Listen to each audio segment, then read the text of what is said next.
तो चलिए पहला क्वेश्चन, चंद्रगुप्त मौर्य का जन्म कब हुआ था? पहला क्वेश्चन बताइए कि चंद्रगुप्त मौर्य का जन्म कब हुआ था? चंद्रगुप्त मौर्य का जन्म 345 ईस्वी पूर्व मौर्य वंश में हुआ था। आंसर हो जाएगा कि आपका याद रहना चाहिए 345 ईस्वी पूर्व मौर्य वंश में हुआ था। दूसरा क्वेश्चन बताइए, चंद्रगुप्त मौर्य के राज्य का सीमा विस्तार, चंद्रगुप्त मौर्य के राज्य का सीमा विस्तार कहाँ से कहाँ तक था? पढ़ चुके हैं हम लोग। तो चंद्रगुप्त मौर्य का जो साम्राज्य था पश्चिम में बता रहे हैं कि पश्चिम में हिंदकुश पर्वत से लेकर पूर्व में बंगाल की खाड़ी तक, उत्तर में हिमालय से लेकर दक्षिण में मैसूर कर्नाटक था, यानी कि मैसूर तक इनका विस्तार था। अगला बताइए प्रश्न, चंद्रगुप्त के विषय में जानने का मुख्य स्रोत क्या है? यानी कि हमको कैसे पता चला कि चंद्रगुप्त नाम का कोई शासक था, कैसे पता चला हमको, जरा बताइए। चंद्रगुप्त के विषय में जानने का मुख्य स्रोत अर्थशास्त्र है और इंडिका है। क्या है? अर्थशास्त्र है और इंडिका है। इंडिका जो लिखी गई है वह मेगस्थनीज के द्वारा लिखी गई है, जो कि विदेशी राजदूत थे उनके समय में। और जो अर्थशास्त्र लिखा गया है उसके लेखक यानी कि उसके जो निर्माता हैं वह कौटिल्य यानी कि चाणक्य जिनके नाम से जानते हैं, तो वह है। अगला क्वेश्चन बताइए कि चंद्रगुप्त के समय कौन सा राजदूत जो कि विदेशी था उनके दरबार में? तो आपका आंसर हो जाता है मेगस्थनीज वह जो था यूनानी का था, तो इसलिए उनको कह सकते हैं कि वह विदेशी क्या था, उनके एक तरीके से राजदूत बनकर रह रहा था। सारी सूचनाएं इनकी लेता था और अपनी पुस्तक जो इनकी पुस्तक थी इंडिका उसमें सब कुछ लिखता था। अगला प्रश्न बताइए, चंद्रगुप्त मौर्य ने पंजाब पर पूर्ण अधिकार किस वर्ष स्थापित कर लिया? चंद्रगुप्त मौर्य ने पंजाब पर किस वर्ष पूर्ण अधिकार अपना स्थापित कर लिया? 316 ईस्वी पूर्व। चंद्रगुप्त मौर्य ने हम लोग पढ़े 316 ईस्वी पूर्व पंजाब पर अपना स्थापित अधिकार कर लिया। अगला बताइए क्वेश्चन, चंद्रगुप्त मौर्य के मगध के सिंहासन पर कौन बैठा? यानी कि चंद्रगुप्त जो मगध थे, मगध का बोलेंगे तो पाटलिपुत्र मगध वही है, तो मगध का जो सिंहासन पर बैठा तो उनकी डेट क्या थी? 321 ईसा पूर्व। कब बैठे थे? 321 ईसा पूर्व में इन्होंने बैठा था, 321 ईसा पूर्व। सेल्यूकस ने, अगला क्वेश्चन बताइए कि सेल्यूकस ने भारत पर आक्रमण कब किया? सेल्यूकस जो निकेटर था सिकंदर का एक तरीके से बोलें तो वह हुआ करता था जो कि अपने प्रदेश का शासक था। तो सेल्यूकस निकेटर ने भारत पर आक्रमण कब किया? सेल्यूकस निकेटर ने भारत पर आक्रमण 305 ईसा पूर्व में किया था। भारत पर कब किया था? 305 ईसा पूर्व। अगला प्रश्न बताइए कि मेगस्थनीज के अनुसार भारत का, जो मेगस्थनीज लिखा था अपनी पुस्तक इंडिका में, तो उनके अनुसार भारत में सबसे बड़ा शहर कौन सा था? उनके अनुसार सबसे बड़ा शहर कौन सा था? तो उनके अनुसार था पाटलिपुत्र। कौन सा था? पाटलिपुत्र उस समय का सबसे, जैसे आज का चेन्नई, मुंबई, ये सब बड़े बड़े शहर हैं, उसी तरीके से उस समय का जो सबसे बड़ा शहर था कौन सा था? पाटलिपुत्र था। अगला प्रश्न बताइए कि मौर्य शासन में सेना का संगठन करने वाले मंडल में सदस्यों की संख्या कितनी थी? सेना में जो मौर्य शासन में जो सेना था उनका संगठन करने वाले जो मंडल होते थे उनकी सदस्यों की संख्या कितनी होती थी? तो उनकी सदस्यों की संख्या कितनी होती थी? हम लोग पढ़े थे 30 होती है। कितनी? 30 होती है। और बात करेंगे मौर्य शासन के नगर के न्यायाधीश तथा जनपदों के न्यायाधीश को क्या कहा जाता था? जो मौर्य शासन के नगर के न्यायाधीश थे, जनपद के न्यायाधीश थे, उनको उस समय क्या कहा जाता था? नगरों के न्यायाधीश को व्यवहारिक महामात्र कहा जाता था। यानी कि जो नगर के न्यायाधीश हुआ करते, न्यायाधीश का मतलब वही जो लोगों का जज करते हैं, न्याय करते हैं, उस समय की जो न्याय प्रणाली थी वह महामात्र पर टिका हुआ था। और जनपदों के न्यायाधीश को क्या बोला जाता था? राजू। क्या बोला जाता था? राजू। देखिए दो हैं, एक महामात्र और एक राजूक है। अगला बताइए, भूमि कर एकत्र करने वाले जो मौर्य वंश में जो चंद्रगुप्त के समय के थे, जो भूमि का कर वसूली करते थे, उन अधिकारी को क्या कहा जाता था? उन अधिकारी को क्या कहा जाता था? तो उन अधिकारी को अग्रम कहा जाता था। क्या कहा जाता था? अग्रम। अग्रम का मतलब होती वही लोग भूमि का अपना कर और वसूली करते थे और वो लाकर अपना राजस्व में जमा करते थे। अगला प्रश्न बताइए कि मौर्य प्रशासन में, जो मौर्य शासन चल रहा था उसमें तीर्थ क्या था? मौर्य शासन में तीर्थ क्या था? तो मौर्य शासन में तीर्थ क्या था बताइए। देखिए मौर्य शासन में कई उनकी छोटी छोटी इकाइयाँ बांटी गई थी, कई छोटी छोटी इकाइयाँ बांटी गई थी, और उन्हीं को वो लोग क्या बोल देते थे? तीर्थ बोल देते थे। जो केंद्रीय शासन था उनकी, जो मतलब केंद्र, जिसे आज का केंद्र सरकार है, उस समय हुआ करती थी केंद्रीय शासन, जिसके अधीन रहती थी उनको शासक बोला जाता था। जैसे चंद्रगुप्त मौर्य जो थे यह केंद्रीय प्रशासन को संभालते थे, तो उनकी जो छोटी छोटी शक्तियाँ होती थी जो संभाली जाती थी दूसरे के द्वारा, तो उन्हीं लोगों को क्या बोला जाता था? तीर्थ बोला जाता था। अगला बताइए, नाम जो बिंदुसार थे, चंद्रगुप्त मौर्य का पुत्र जो था बिंदुसार, बिंदुसार को किस, जैसे नाम उनका जो था वह दूसरा नाम क्या था, या उपनाम बोले तो अच्छा रहेगा। बिंदुसार का उपनाम क्या था? तो बिंदुसार का उपनाम अमित्र था। क्या नाम था? अमित्र था। अमित्र था। बिंदुसार का दूसरा नाम अमित्र था। अमित्र का अर्थ होता है दुश्मनों का संहारक, बोले तो शत्रुओं का संहारक जो होते हैं उनको बोला जाता है अमित्र। अगला क्वेश्चन बताइए कि अशोक का धर्म किस सिद्धांत का अनुमोदन करता था? जो अशोक था उनका सिद्धांत जो था किस पर अनुमोदन करता था? तो भाई इनका जो सिद्धांत है वह सर्वव्यापी है, भारत उसी को आज भी लेकर, इनके सिद्धांतों को लेकर चलता है। किसके? अशोक को। तो अशोक का जो सिद्धांत था वह था वसुधैव कुटुंबकम। इनका जो मेन सिद्धांत है वसुधैव कुटुंबकम, इनका आज भी सिद्धांत भारत इसको लेकर चलता है। अगला बताइए प्रश्न कि मौर्य काल जो था उस समय समाज को कितने भागों में बांटा गया था?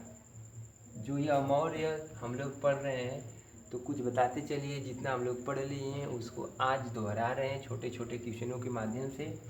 तो बताइए कि जो मौर्य काल था समाज को कितने भागों में बांटा गया था? तो बताइए, समाज के 4 भागों में बांटा गया था शुरू से ही, ब्राह्मण, क्षत्रिय, वैश्य, शूद्र। 4 हम लोग पढ़ चुके हैं, ब्राह्मण, क्षत्रिय, वैश्य, शूद्र। अगला बताइए कि जो मौर्य काल के समय का शिक्षा का प्रमुख केंद्र कौन सा था? मौर्य काल के समय शिक्षा व्यवस्था बहुत बढ़िया थी, और उनका जो मेन केंद्र था वो कहाँ पर था? तो मौर्य काल के शिक्षा का प्रमुख केंद्र तक्षशिला था। आज का जो पाकिस्तान में चला गया है रावलपिंडी में, तो पहले का जो तक्षशिला था जिसमें आचार्य चाणक्य, जिनके कौटिल्य नाम से जानते हैं, तो वह उसी के क्या आचार्य थे, तो वह बहुत ही फेमस यानी कि प्रसिद्ध क्या था? शिक्षा का केंद्र था तक्षशिला। देखिए यह महान मौर्य थे, इतने बहुत प्रतापी शासक हुए, लेकिन इतने के बावजूद भी मौर्य जो वंश था बहुत ज़्यादा दिनों तक नहीं चला। तो उनका जो पतन हुआ था यानी कि जो विनाश हुआ था शासन का, तो उनका कारण क्या था?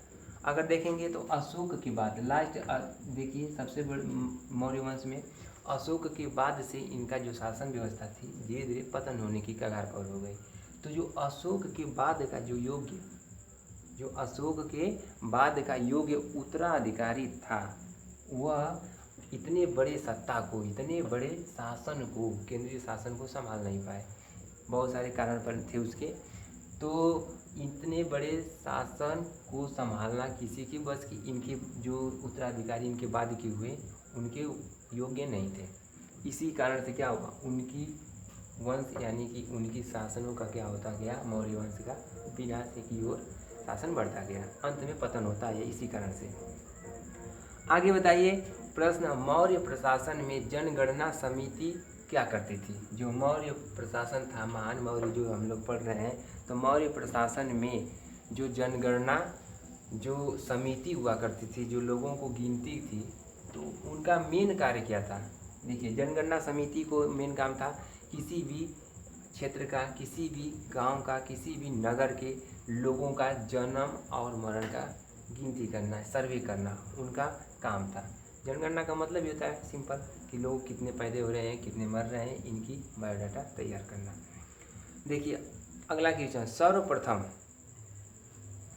आगे आते हैं क्वेश्चन, सर्वप्रथम महाराज यानी कि बोलेंगे तो महाराज इनको बोला ही जाता था। अगला प्रश्न है कि महाधीराज की उपाधि किसने धारण की?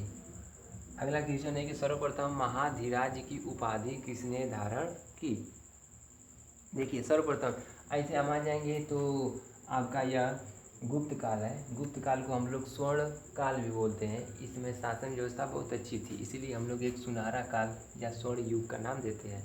तो जो महाधीराज का जो पदवी ली थी सबसे पहले वह थे चंद्रगुप्त प्रथम। किसने लिया था? चंद्रगुप्त प्रथम। इनको महाधीराज की पदवी से नवाजा गया था। आगे बोल रहे हैं कि गुप्त संवत का प्रचलन किसने और कब किया? जो गुप्त संवत चलता था, विक्रमादित्य विक्रम संवत आज भी चलता है। तो यह जो संवत की शुरुआत कब और किसने किया? कब और किसने किया? तो इनकी शुरुआत जो था चंद्रगुप्त प्रथम ने ही किया। किसने किया? चंद्रगुप्त प्रथम ने ही किया। कब किया था? 319, यानी कि इनकी जो संवत थी गुप्त संवत 319 से 320 ईस्वी में लागू किया गया। यानी कि जो गुप्त संवत चालू किया गया कैलेंडर का, वह 319 ईस्वी से 320 ईस्वी में चालू किया गया। किसके द्वारा? चंद्रगुप्त प्रथम। देखिए हम प्रथम लिखे हुए हैं, चंद्रगुप्त जो गुप्त वंश का प्रथम शासक था वह था चंद्रगुप्त प्रथम, यानी नींव रखने वाला, संस्थापक बोल सकते हैं। तो आपका ये भी क्वेश्चन है। नेक्स्ट बताइए, महाकवि हरिशेन जो थे वह कौन थे? महाकवि हरिशेन जो थे कौन थे? देखिए महाकवि हरिशेन के बारे में बताया जाता है कि वह समुद्रगुप्त। देखिए दूसरा नंबर पर आते हैं शासक गुप्त वंश का समुद्रगुप्त। इन्हीं के मंत्री बोले या फिर राज दरबारी कवि थे। कौन थे? मंत्री बोले या फिर राज दरबारी कवि थे। किसकी? समुद्रगुप्त के। गुप्त वंश का दूसरा का शासक जो है समुद्रगुप्त है, उन्हीं का दरबारी कवि बोले या फिर मंत्री बोले, तो यह हरिशेन से रिलेटेड है। तो पूछा गया है क्वेश्चन कि हरिशेन कौन था? तो समुद्रगुप्त का मंत्री था। अगला प्रश्न देख रहे हैं, समुद्रगुप्त को, इन्हीं समुद्रगुप्त को भाई साहब को, समुद्रगुप्त को भारत का नेपोलियन क्यों कहा जाता है? समुद्रगुप्त को भारत का नेपोलियन क्यों कहा जाता है? देखिए समुद्रगुप्त के बारे में बहुत अच्छा हरिशेन जी बताते हैं, क्योंकि इनकी चर्चा तो कोई देखा नहीं है। तो इनके कवि जो हरिशेन जी, यह प्रयाग प्रशस्ति में एक अभिलेख मिला है जिनमें समुद्रगुप्त के बारे में सारी चीज़ें लिखी गई है। इन्होंने बताया कि जो समुद्रगुप्त के समय था समाज बड़ी शांति से रहता था, और इनकी जो सेना संचालन थी, न्याय व्यवस्था थी, समृद्धिशाली थी, यानी कि एक जो देश को होना चाहिए वैसा था। और दूसरी बात देखेंगे इनको, तो इनकी जो सेना थे बड़ी ही हर एक चीज़ में निपुण हुआ करते थे, इसलिए इनको नेपोलियन, जैसे नेपोलियन था लड़ाकू, बहुत बड़ा सेना का नायक था और एक हर एक चीज़ में एक्सीलेंट था, उसी प्रकार से समुद्रगुप्त था। इसीलिए इनको क्या बोला जाता है? भारत का नेपोलियन भारत का नेपोलियन कौन हो गया? समुद्रगुप्त हो गया।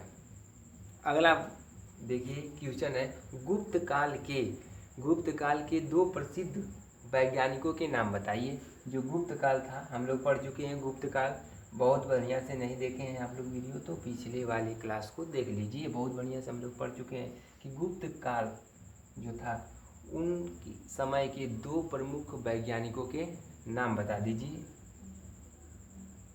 दीजिए कि दो वैज्ञानिकों के नाम। देखिए उस समय के दो फेमस वैज्ञानिक थे, कौन था? अगर बात करेंगे तो आर्यभट्ट और वराहमिहिर।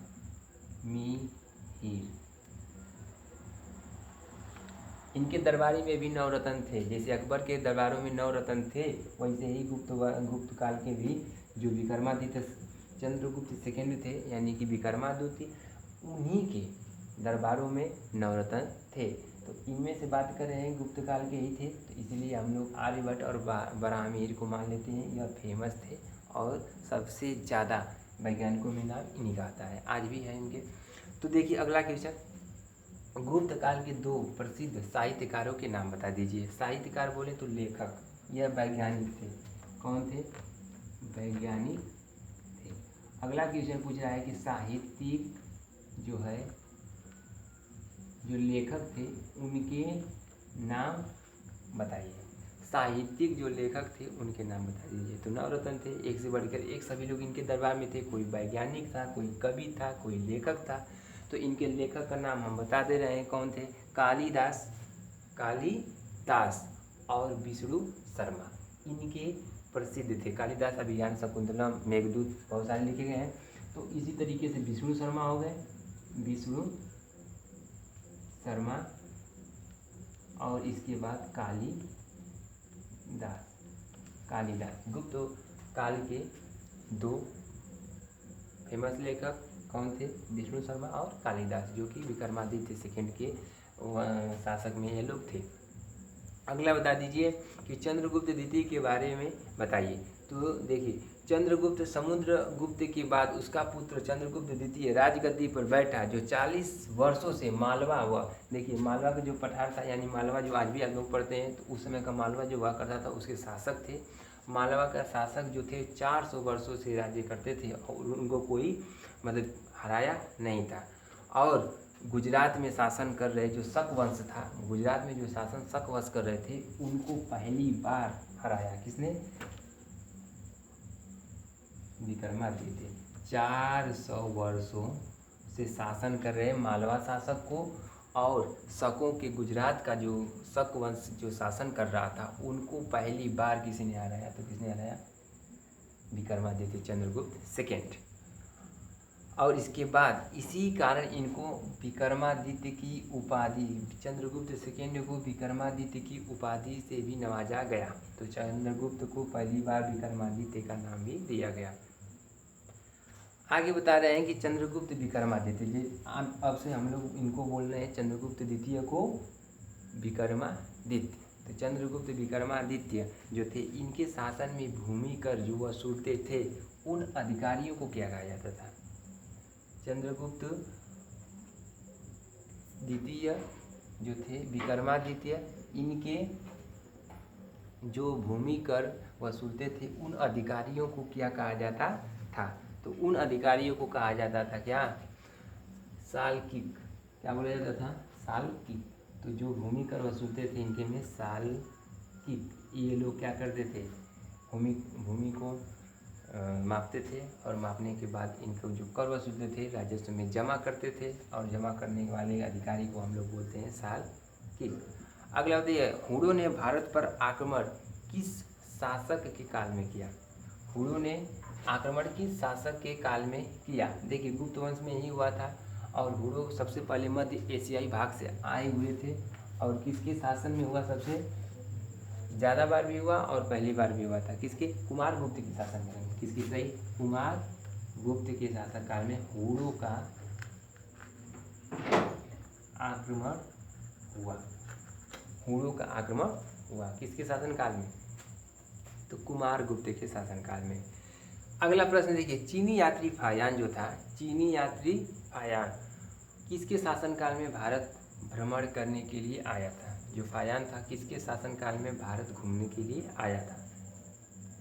तो इन्हीं के शासनकाल में आया था। चंद्रगुप्त द्वितीय यानी कि विक्रमादित्य के शासनकाल में फायान आया था। और फायान कहाँ का रहने वाला था? चीनी राजदूत था और यह भ्रमण करने के लिए आया था। भ्रमण करने के लिए मतलब बोले तो बौद्ध धर्म का जो होता है उनके बारे में जानने के लिए आया था। तो जो फायान था, फायान बोले तो इनका एक रिलेशन हो जाता है फायान, जो चीनी राजदूत था और विक्रमादित्य के समय में आता है, वो इनको जानने के लिए और इनके शासन के बारे में भी जाना और इनके बारे में अपने पुस्तक में भी लिखा। देखिए, चीनी यात्री जो फायान था, इनका असली नाम फायान नहीं था। तो इनका नाम क्या था? चीनी यात्री जो फायान था, इसका जो असली नाम बोले तो वास्तविक नाम क्या था? तो इनका वास्तविक नाम था कुंग। क्या नाम था? कुंग। कुंग नाम से जाने जाते हैं कौन? चीनी यात्री फायान, चीनी यात्री फायान। अगला प्रश्न है, फायान, आखिर में फायान, पहले तो कुंग थे भाई साहब, अब फायान क्यों कहा गए? फायान यानी कि फायान मतलब होता क्या है? चीनी भाषा में फायान का मतलब होता है धर्म रक्षक या बोले तो धर्मगुरु। चीनी भाषा में इनका क्या अर्थ होता है? चीनी रक्षक में बोले तो गुरु का दर्जा दिया जाता है, बोले तो धर्म गुरु, जिसे धर्म से रिलेट करके गुरु बना दिया जाता है, और या फिर धर्म रक्षक, धर्म की रक्षा करने वाले लोगों को बुलाया जाता है फायान चीनी भाषा में। आगे बोल रहा है कि गुप्त वंश का, जैसे मौर्य वंश का अंतिम योग्य शासक कौन था, जिसके मतलब जिसके समय तक उनकी सत्ता बहुत अच्छी थी? तो गुप्त वंश में अगर बोल रहा है तो गुप्त वंश में स्कंदगुप्त के समय तक गुप्त वंश का जो शासन प्रणाली थी बहुत मजबूत थी। मौर्य वंश में किसके शासन तक थी ठीक ठाक? अशोक के शासन तक क्या था? महान मौर्य का जो शासन चलता था वंश, उसका ठीक ठाक व्यवस्था थी। वैसे ही गुप्त वंश में स्कंदगुप्त जो शासक था, इसके शासन तक गुप्त काल बहुत मजबूत था, केंद्रीय प्रशासन की स्थिति तक बहुत मजबूत था। इसके बाद से इनका जो वंश था योग्य उत्तराधिकारी नहीं होने के कारण यह पतन की ओर वंश चल पड़ा और आगे चल के इनका पतन भी हो जाता है। आगे प्रश्न देखिए, हुड़ आक्रमणकारी कौन थे?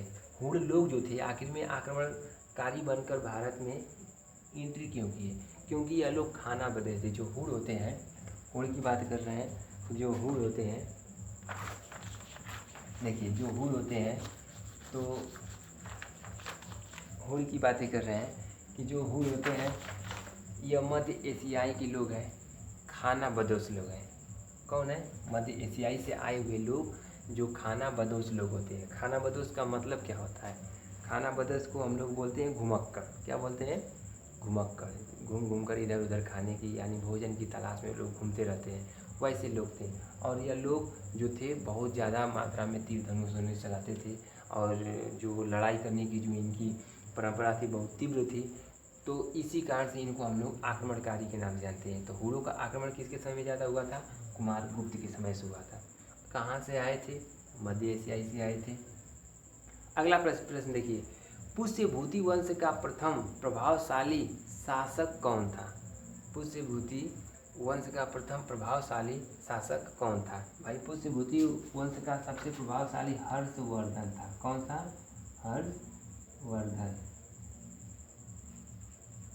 हर्षवर्धन सबसे प्रभावशाली पुष्यभूति वंश का शासक था। अगला प्रश्न है कि हर्ष के शासन काल में प्रांतों को क्या कहा जाता था? जो हर्ष था, इसके शासन काल में जो प्रांत हुए करते थे उनको ये लोग क्या बोलते थे? क्या कहते थे इनको? तो यह लोग उनको नाम दे रखे थे भुक्ति। क्या नाम दे रखे थे? भुक्ति। भुक्ति नाम से ही लोग बुलाते थे। प्रांत न कहकर इसके बदले में भुक्ति नाम से ही लोग बुलाते थे। हर्ष के समय किन्हीं दो विद्वानों के नाम बताइए। जो हर्षवर्धन का जो शासन चल रहा था, इनके समय के दो विद्वानों के नाम बताइए। दो विद्वान कौन कौन से थे? देखिए इनके समय के दो विद्वान सबसे बढ़िया थे। कौन थे? हर्षवर्धन के शासनकाल में जो था, विद्वानों के नाम पूछ रहा है तो कौन थे? बाणभट्ट। बाणभट्ट का जो हर्षचरित लिखा गया है उन्हीं के बारे में बता रहे हैं कि बाणभट्ट द्वारा लिखित एक रचना है जिनका नाम है हर्षचरित। और हर्षचरित में हर्षवर्धन के शासन के बारे में, उनके जीवनी के बारे में सब कुछ बताया गया है। दूसरे विद्वान थे दिवाकर। कौन थे? दिवाकर। यह दो विद्वान थे किसके शासनकाल में? हर्षवर्धन के शासनकाल में, जो कि बहुत प्रसिद्ध थे।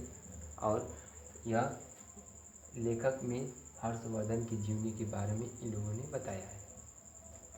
प्राचीन, अगला प्रश्न बताइए कि प्राचीन ग्रंथ जो राजतरंगिणी है, राजतरंगिणी में कितने राजपूत कुलों का लेख है? देखिए राजतरंगिणी में राजपूताने वंशों का लेख उसमें लिखा गया है, तो कितने राजपूताने जो शासक थे उनके बारे में लिखा गया है, उनकी वंशों के बारे में बोले तो कितना लिखा गया है?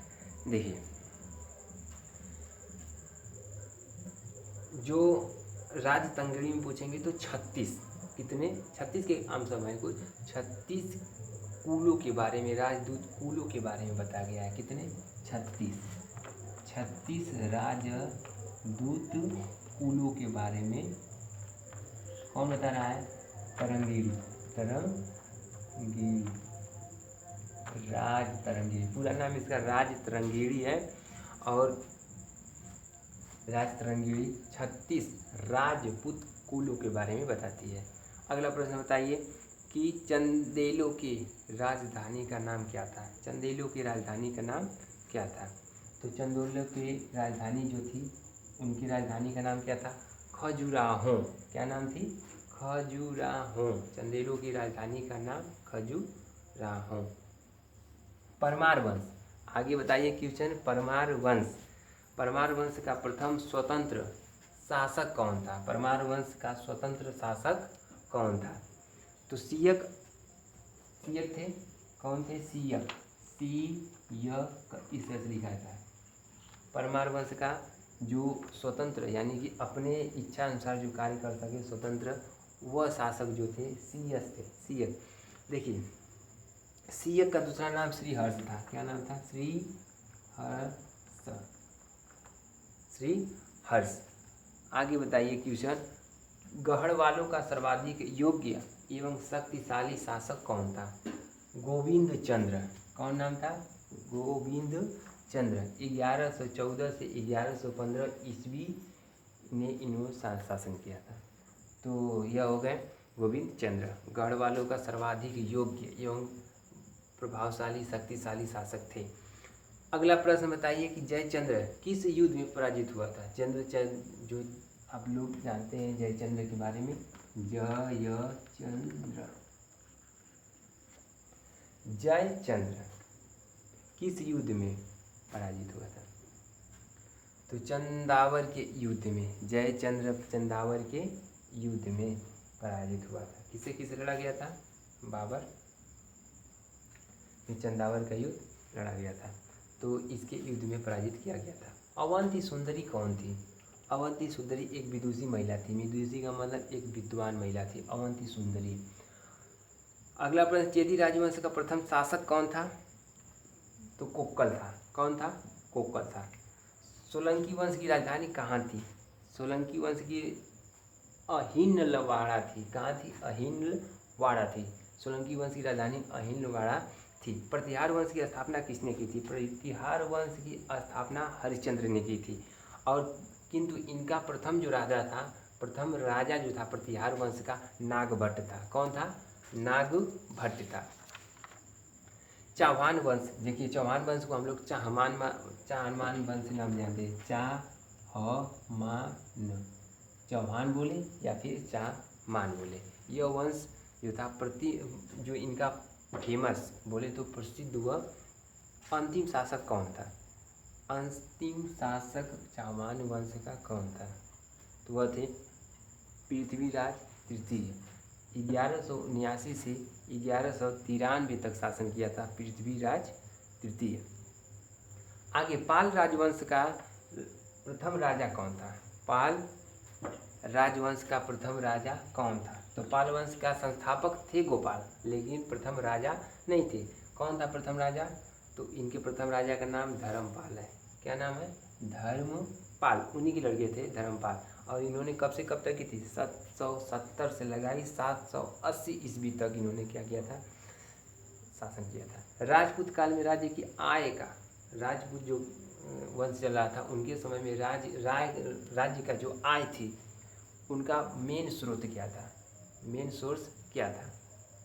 देखिए, राज्य की आय का मेन सोर्स था कि भूमि कर वसूलना। क्या करना? भूमि कर वसूलना। जो भी कृषि द्वारा उपजित होती थी उनको कर के रूप में लिया था, और वही उनका क्या था? मेन कर था, या बोले तो कर या आय था। देखिए, राजपूत काल में कौन कौन से धर्म प्रचलित थे? उस समय धर्म जो चलते थे, कौन कौन से धर्म चलते थे राजपूत काल में? तो राजपूत काल में ब्राह्मण तथा जैन इस समय का प्रचलित था। जैन धर्म पहले ही चला आ रहा है, बौद्ध धर्म थोड़ा सा स्थिर हो गया था, लेकिन ब्राह्मण जो थे यानी हिंदू और जैन धर्म प्रचलित था। अगला प्रश्न है कि राजपूत कालीन कला एवं स्थापत्य शैली कौन कौन सी थी? नामों उल्लेख के साथ इनका वर्णन कीजिए। तो अगर बोलेंगे तो स्थापत्य कला द्राविड़, नागर और वेसर 3 शैलियाँ थी उस समय, जो कि बहुत फेमस थी, और इनका नाम भी लिखा गया है। क्या क्या नाम है उनका? नागर, द्रविड़ और वेसर। नागर, द्रविड़ और वेसर। चालुक्य, अगला प्रश्न है कि चालुक्य वंश की कितनी शाखाएं थी? चालुक्य वंश की कितने शाखाएं थी? इनको 3 भागों में बांटा गया है, यानी कि 3 वंश को डिवाइड कर दिया गया है। पहला चालुक्य, दूसरा वातापी। कौन सा? वातापी। कौन सा? वातापी। और तीसरा वेंगी के चालुक्य। देखिए, पहला कल्याणी के चालुक्य, और दूसरा वातापी के चालुक्य, और तीसरा वेंगी के चालुक्य। यह 3 भागों में बांटा गया था इसको, चालुक्य वंश को। अगला, कवि राजमार्ग तथा रत्नमालिका किसके द्वारा लिखा गया है? रत्नमालिका किसके द्वारा और कवि राजमार्ग 2 हैं। जो बोला जाता है कि इसके लेखक का नाम बताइए। देखिए, कवि राजमार्ग जो लिखा गया है अमोघ वर्ष प्रथम, और दूसरा रत्नमालिका जो लिखा गया है जीनसेन के द्वारा लिखा गया है। रत्नमालिका जो जिसके द्वारा जीनसेन के द्वारा लिखा गया है। तो बता दें कि कवि राजमार्ग जो लिखा गया है अमोघ वर्ष प्रथम, और दूसरा जो रत्नमालिका जो लिखा गया है इसके जीनसेन लेखक हैं। अगला बताइए कि जो ऐहोल का विष्णु मंदिर किसने बनवाया था? ऐहोल का विष्णु मंदिर चालुक्यों ने बनाया था। किसने बनवाया था? चालुक्यों ने बनवाया था। अगला प्रश्न बताइए कि हर्षवर्धन को किस चालुक्य नरेश ने पराजित किया था? जो हर्षवर्धन थे इनको चालुक्य नरेश जो पराजित किया था उनका नाम क्या था? तो पुलकेशिन द्वितीय। क्या नाम था? पुलकेशिन द्वितीय, जो चालुक्य वंश के शासक थे, और इन्होंने क्या था? हर्षवर्धन को पराजित किया था। पुलकेशिन द्वितीय पूरा नाम क्या है? पुलकेशिन द्वितीय। इन्होंने क्या किया था? हर्षवर्धन को पराजित किया था। अगला प्रश्न क्या है कि राष्ट्रकूल वंश के प्रमुख शासकों के नाम बताइए। राष्ट्रकूल वंश के क्या नाम से? कृष्ण प्रथम, ध्रुवतारा वर्ष, गोविंद द्वितीय, अमोघ वर्ष। कौन कौन से थे? कृष्ण प्रथम, ध्रुवतारा वर्ष और गोविंद द्वितीय और अमोघ वर्ष। ये लोग जो थे शासक थे किसके? तो राष्ट्रकूल वंश। कौन सा वंश? राष्ट्रकूल वंश के शासक थे। चोल वंश के 4 प्रमुख शासकों के नाम बताइए। आदित्य प्रथम, पहला कौन सा हो गया? आदित्य प्रथम। राज प्रथम, राजेंद्र द्वितीय तथा कोलुन तुंग आदि इन लोगों का नाम है। देखिए, बहुत थोड़ा सा ये लोग साउथ के हैं तो इसलिए थोड़ा सा नाम आ जाए। कोलुंग, देखिए कोलोतुंग ऐसे लिखा जाएगा, कोलोतुंग जो अंतिम राजा था। कौन कौन से थे? आदित्य प्रथम, राजा राज प्रथम, राजेंद्र द्वितीय और कोलुतुंग, ये लोग नाम थे। पल्लवकालीन मत व विलास प्रहसन किसके द्वारा रचित कृति है? महेंद्र वर्मन के द्वारा लिखित है। किसके द्वारा है? महेंद्र वर्मन। वेंगी के जो वेंगी थे चालुक्यों को हम 3 नामों से बताए थे। कौन कौन से? कल्याणी के चालुक्य, वातापी के चालुक्य और इसके बाद वेंगी के चालुक्य। तो इन्हीं के बारे में पूछ रहे हैं। वेंगी के चालुक्य मत विलास प्रहसन किसके द्वारा रचित कृति है? यानी कि किसके द्वारा लिखी गई है? लेखक का नाम बताना है। तो यह विष्णुवर्धन के द्वारा लिखी गई है। किसके द्वारा? वेंगी के चालुक्य जो थे इनके राजवंशों के बारे में किसके द्वारा लिखी गई है? महेंद्र वर्मन। नहीं, महेंद्र नहीं, विष्णुवर्धन। कौन सा नाम था? विष्णुवर्धन था। अगला बताइए, वातापी के चालुक्य राजवंश की स्थापना किसने की थी? वातापी के जो चालुक्य राजवंश थे इसकी स्थापना किसने किया था? तो इसकी स्थापना करने वाले थे जय सिंह। कौन था? जय सिंह। अगला प्रश्न है, पल्लव वंश की राजधानी कहाँ थी? पल्लव वंश की राजधानी कहाँ थी? तो पल्लव वंश की राजधानी कहाँ थी? कांची थी। कहाँ थी? कांची थी। अगला प्रश्न बढ़िया है, इस्लाम धर्म के प्रवर्तक हजरत मोहम्मद साहब का जन्म कहाँ और कब हुआ था? तो इनके प्रवर्तक जो हजरत मोहम्मद साहब थे इनका जन्म 1570 ईस्वी पूर्व हिजरी संवत अगर मानेंगे तो इन हिजरी संवत में 53 ईसा पूर्व अरब के मक्का नगर में हुआ था। कहाँ पर हुआ था? हजरत मोहम्मद साहब का जन्म 1570 ईस्वी में अगर हिजरी संवत से जोड़ा जाएंगे तो 53 वर्ष ईसा पूर्वक बात है। तो इनके अरब के मक्का नगर में हुआ था। अगला प्रश्न है कि गजनवी वंश को किस अन्य नाम से जाना जाता है? तो गजनवी वंश को हम लोग यामिनी वंश के नाम से जानते हैं। किसके नाम से? यामिनी वंश के नाम से जानते हैं। अगला प्रश्न कि इस्लाम धर्म के प्रवर्तक जो इस्लाम धर्म के प्रवर्तक थे प्रत्येक मुसलमान को कितने कर्म सिद्धांत बताए हैं? कितने बताए हैं? तो 5 बताए हैं। कौन कौन सा? कलमा, ज़कात, रोज़ा, कलमा, ज़कात, रोज़ा, हज और एक छूट गया नमाज। कौन कौन सा हो गया? शुरू से लिखेंगे, कलमा, नमाज, रोज़ा, ज़कात और हज। कितने हो गए? 5 हो गए। कलमा, नमाज, रोज़ा, ज़कात और हज। ये 5 कर्म सिद्धांत इनके जो प्रवर्तक थे इन लोगों ने बताया था इस्लाम धर्म के लिए। अगला, भारत में इस्लाम धर्म की स्थापना किसके समय से मानी जाती है? इस्लाम धर्म की स्थापना किसके? मोहम्मद बिन कासिम के समय से। किसके? मोहम्मद बिन कासिम के समय से इनकी स्थापना मानी जाती है कि भारत में यह धर्म आ गया। अगला प्रश्न क्या है कि सल्तनत काल में भारत को कहा जाता है? जो सल्तनत काल था तो उस समय भारत को लोग सोने की चिड़िया बोलते थे। क्या कहते थे? सोने की चिड़िया। अगला प्रश्न है कि गुलाम वंश की स्थापना किसने की थी? तो गुलाम वंश की स्थापना किसने की थी? कुतुबुद्दीन ऐबक, जिनको हम लोग लाख बख्श के नाम से जानते हैं। लाख बख्श का मतलब क्या होता है? लाखों लोगों को दान करने वाला लाख बख्श कहलाता है। इनकी जो स्थापक या फिर बोलें तो गुलाम वंश की स्थापना, गुलाम वंश को हम लोग दास वंश भी बोलते हैं। कौन सा वंश? दास वंश भी बोलते हैं। तो गुलाम वंश का स्थापक कौन हो गया? कुतुबुद्दीन ऐबक। अगला, अढ़ाई दिन का झोपड़ा, अढ़ाई दिन का झोपड़ा का निर्माण किसने करवाया? अढ़ाई दिन का झोपड़ा का निर्माण कुतुबुद्दीन ऐबक ने करवाया। यानी कि गुलाम वंश का प्रथम जो सुल्तान था उसने ही अढ़ाई दिन का झोपड़ा करवाया। अढ़ाई दिन का झोपड़ा है कहाँ? अजमेर राजस्थान में है। कहाँ पर है? अजमेर राजस्थान में है। अगला क्वेश्चन देखिए कि चालीसा क्या है? ये चालीसा क्या है? चालीसा 40 तुर्की सरदारों का गुट जो होता था, 40 गो तुर्की जो सरदार होते थे इनका एक गुट होता था और इन्हीं गुटिकों को हम लोग बोलते थे चालीसा। क्या बोलता था? चालीसा। और चालीसा शुरू किसने की थी? तो इल्तुतमिश ने शुरू की थी। क्या, कौन शुरू किया था? 40 गुलाम सरदारों का संगठन भी बोला जाता है। 40 गुलाम सरदारों का संगठन भी इनको बोला जाता है। अगला देखिए, कुतुब मीनार का निर्माण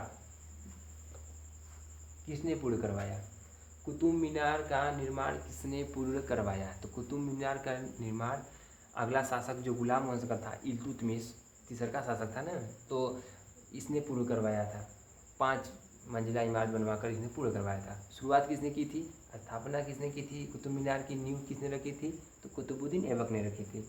तो पूर्ण करवाने वाले सुल्तान का नाम इल्तुतमिश। अगला प्रश्न बताइए कि सल्तनत कालीन पहली महिला शासिका का नाम। सल्तनत काल में सबसे पहली महिला जो शासक बनी थी उनका नाम क्या था? तो उनका नाम था रजिया बेगम। क्या नाम था? रजिया बेगम। 1236 ईस्वी से लेकर 1246 ईस्वी तक शासन की थी। कौन? रजिया बेगम, जिसको नाम से जानते हैं। यह गुलाम वंश की थी। अगला इल्तुतमिश की बेटी थी। इल्तुतमिश की बेटी थी। अगला खिलजी वंश का शासन कब से कब तक रहा? कब से कब तक इल्तुतमिश का शासन कब से कब तक रहा? तो इल्तुतमिश का शासन जो था नहीं क्या था? इल्तुतमिश का शासन, तो इल्तुतमिश का शासन जो था, सॉरी इल्तुतमिश नहीं, खिलजी वंश का शासन कब से कब तक रहा? खिलजी वंश का शासन, हाँ, खिलजी वंश का शासक 1290 ईस्वी से 1320 ईस्वी तक खिलजी वंश का शासक था। खिलजी वंश का अंतिम शासक कौन था? नसरुद्दीन खुसरो खिलजी। खिलजी वंश का अंतिम शासक कौन था? नसरुद्दीन खुसरो खिलजी। कौन था? नसरुद्दीन खुसरो खिलजी। खिलजी वंश का अंतिम शासन था। अगला देखिए, अफ्रीकी यात्री जो इब्न बतूता, कौन था? इब्न बतूता भारत कब आया? तो 1333 ईस्वी पूर्व में कौन आया था? अफ्रीकी यात्री इब्न बतूता आया था। सैयद वंश की स्थापना किसने की थी? सैयद वंश की स्थापना खिज खां थी।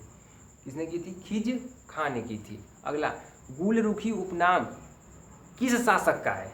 गुलरुखी उपनाम सिकंदर लोदी का है। लोदी वंश की स्थापना किसने की थी? लोदी वंश का स्थापना बहलोल लोदी ने किया था।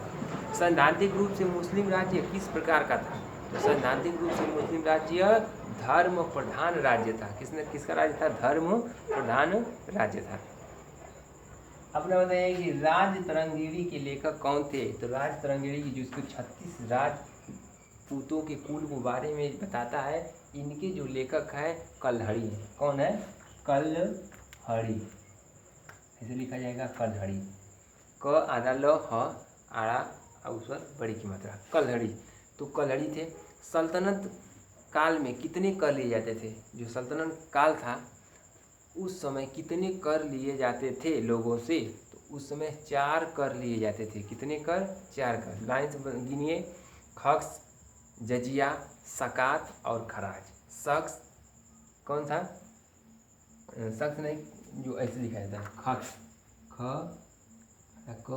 खक्स, खक्स, जजिया, देखिए खक्स, जजिया, जकात और खराज। जकात नहीं, सकात है, सकात और खराज, इतने हैं।